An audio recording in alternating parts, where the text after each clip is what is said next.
What's up, cocksuckers? So, for the Illusion of the Abyss podcast, I started going into like the Holy Guardian Angel thing. And,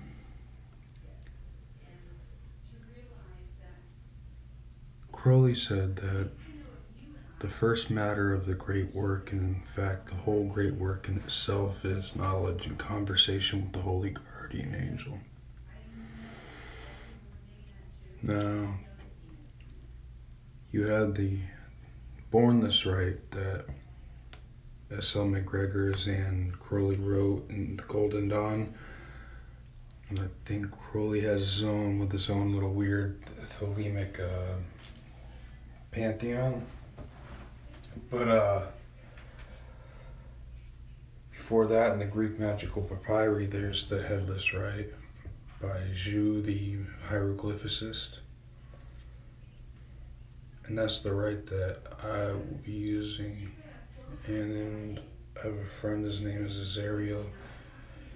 He came up with, it's a condensed, so going even back further than that, there's the Abramelin and the Mage, what's that called? The Abramelin working, where Crowley bought the Boleskine mansion and summoned the motherfucking Loch Ness monster.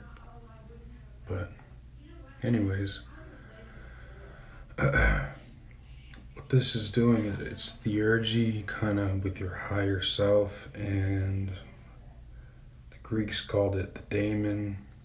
We get demon from that, but they had different words, like cacodemon was bad, was like an evil spirit.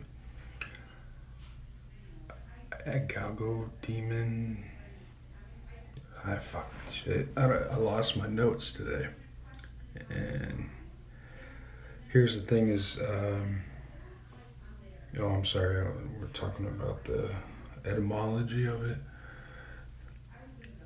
So the Golden Dawn, they have like a rose cross kind of Christian, Gnostic background, heritage and shit like that. So they called it the Holy Guardian Angel. The Greeks, or the Romans in Latin, would call it the genius. And that comes from the Arabic of jinn, which is another thing. There's good and bad jinn. Not all jinn are bad.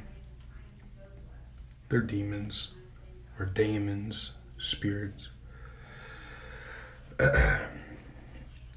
The Abramelin working is an 18-month working.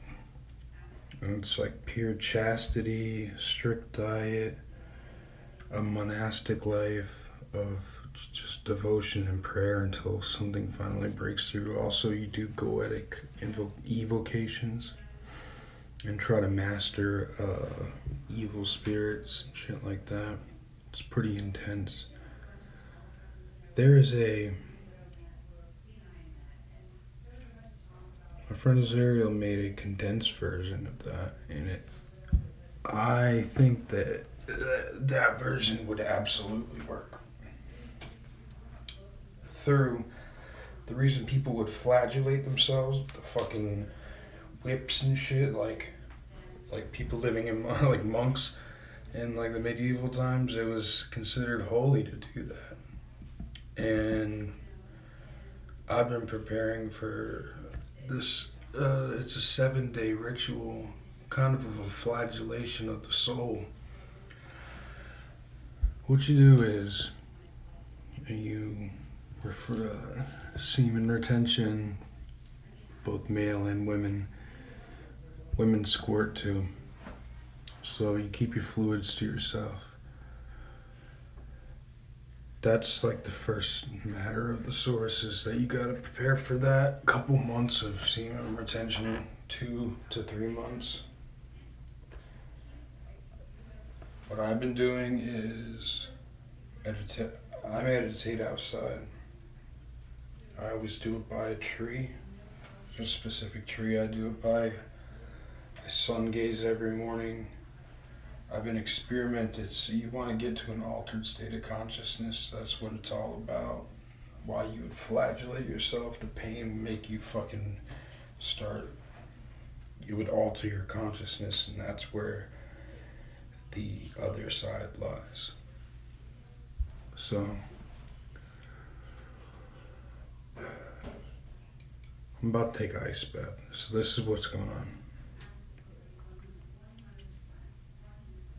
So you got you have your sexual energy, your coiled snake. Pranayama breathing techniques, holotropic breathing, Wim Hof technique. Wim Hof ice baths. Shock proteins. When you get into an ice cold bath, first of all, if you want to be a practitioner of magic, everything can become a magic ritual. I wear all black. Usually I have long sleeve shirts. The reason I've always worn all black, I was a fucking goth kid or whatever, and it wasn't a phase, Mom. But there's a reason for it, actually, is none of your prana can be leached out of you, and it's a protection and a shielding from other people's whatever they got going on in their auric field and shit. So clothing options, it's a ritual. Another great ritual is a shower or a bath. I don't shower every day. You don't need to. I also don't eat every day, which I'm going to get into. Sometimes I also don't sleep every day, which I'm going to get into. Now these are just experiments. I'm experimenting with consciousness. I don't know if this is a thing, sleep fasting, but I haven't slept for like 2 days. And then I slept like 16 hours, and then, I don't know, I'm weird. But, so Wim Hof, holotropic breathing.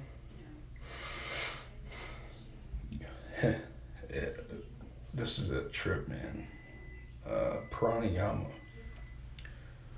The two snakes that go up the caduceus, those are the serpent. That's the serpentine energy of the kundalini being released up the spinal cord. One of their nerves, actually, one of them is called the Ida, one of them is called the Pingala.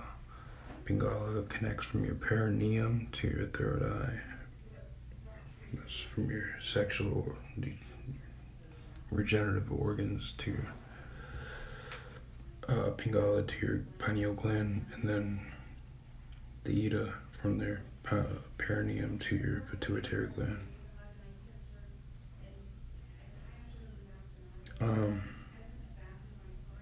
These two nerves connect to the two nostrils.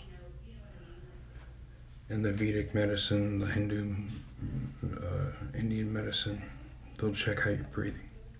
You're supposed to breathe out of one nostril for 90 minutes, another one for naturally.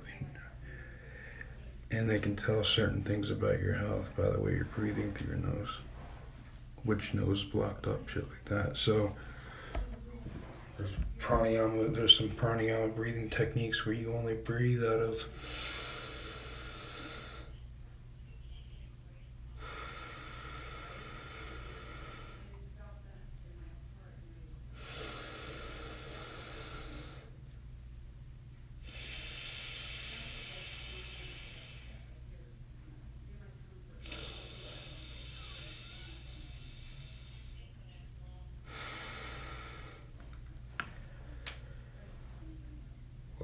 yeah, that does do something. So, well, yeah, that definitely.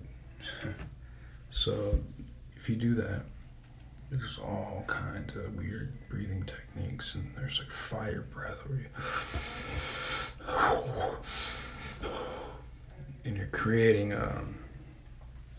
heat to raise the Kundalini energy, when you do semen retention, it's all down here in your regenerative organs. You want to create heat down here to raise it up the cerebrospinal fluid and back up into the brain. The way to do that is through the breath of fire. Breathe very deep down to where you're like a fat motherfucker, but yeah, you're not gonna see, but your diaphragm is gonna suck that.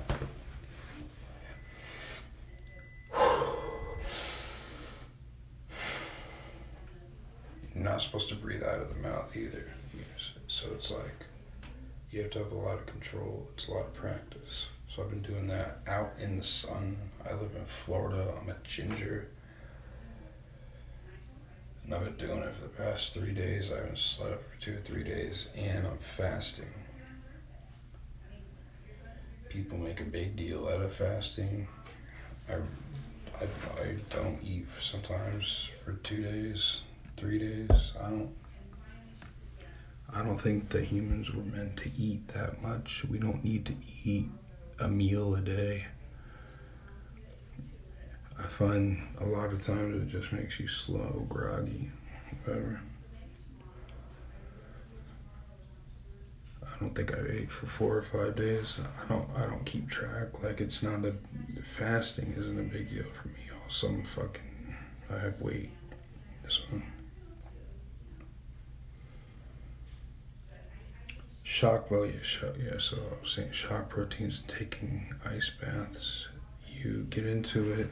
First of all, so baths, magic rituals, baths for ice baths. What they do is, when you get in, you have to control the breath because your body starts spazzing out. You don't want to be in there. Your first inclination is to jump the fuck out, right? And you're shaking. That's where the control comes in. And you have to learn to control that. That's where the meditation comes in. It's all training. It's not for nothing. The fourfold breath technique and all these things, it's for magical training. For this. Or for anything, stressful situations, you can get through anything if you just know how to stay in control at all times. And if you can stay in control during an ice bath, you're doing all right. So you just stay with rhythmic breathing. Your body will get in tune with that. It'll calm itself down. You won't be fucking trying to jump out of the tub. It also does chemical things to the body. It releases shock proteins, and it releases a bunch of endorphins, and it releases a bunch of things, and it heals cells quicker, way quicker. That's why athletes take ice baths after games and shit. So it's gonna get your cells working better, so your brain starts working better, so your consciousness starts working better. You have to have a good machine. We're just spirits in these machines. These biological spacesuits is what we are in. Well, we have to be able to maintain and control these things, not to look good, to use them. So, I've never taken an ice bath. I'll always do about 2-3 minutes, maybe two minutes of just after I've taken a regular shower. I'll put the water to the coldest that it can be, and I'll do that just to wake the fuck up, you know what I mean? I've never done this, I don't know how it's gonna be, we're gonna see.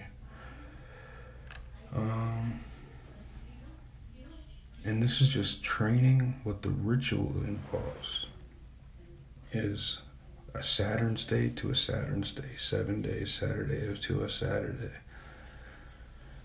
The reason why is, and you would start it in the hour of Saturn because Saturn is the planet of the planetary energy of control, restriction, rules, discipline, self-discipline. So you would use this Saturnian energy to kickstart this shit in, you know what I mean? So you'd start on the hour of Saturn, on the day of Saturn. You'd stop on the hour of Saturn, day of Saturn, 7 days later. During this time, there is a schedule of asanas, which is yoga postures. I've been doing those outside. I'm burnt. I'm all burnt up from being outside for hours just meditating. I like the sun, but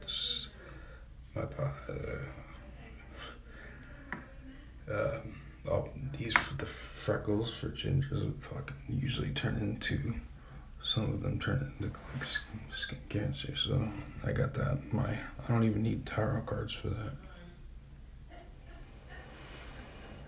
So during the 7 days, no eating. Water is the only thing that you can have, and the only reason for that is because water keeps your blood pumping. This is about having an operating machine.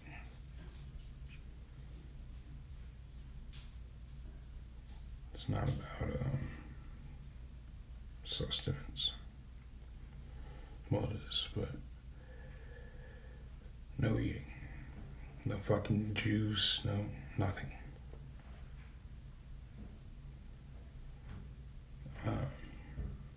Every day, sun gazing every day. That. And I've been doing sun gazing 10 to 20 minutes. There's no UV rays. The other day there was 2 suns out. It was weird. It might have been like a solar flare that was circular. I don't know. I know the sun's been shooting out a lot of solar flares lately, but that was weird. I got a threesome of a sun gazer. So, pranayama breathing, holotropic breathing, which I have to find more about. Fasting, ice baths, 3 of them a day.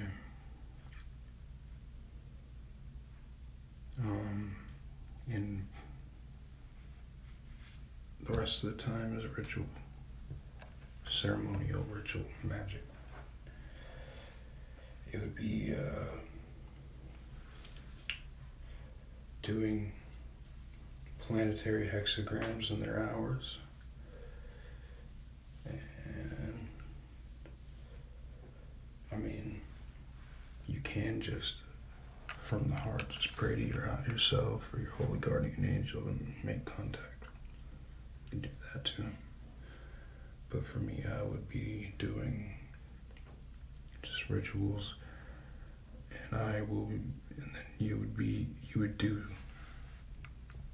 the ritual of the steel of Jew, the rite of the headless one, 7 times a day.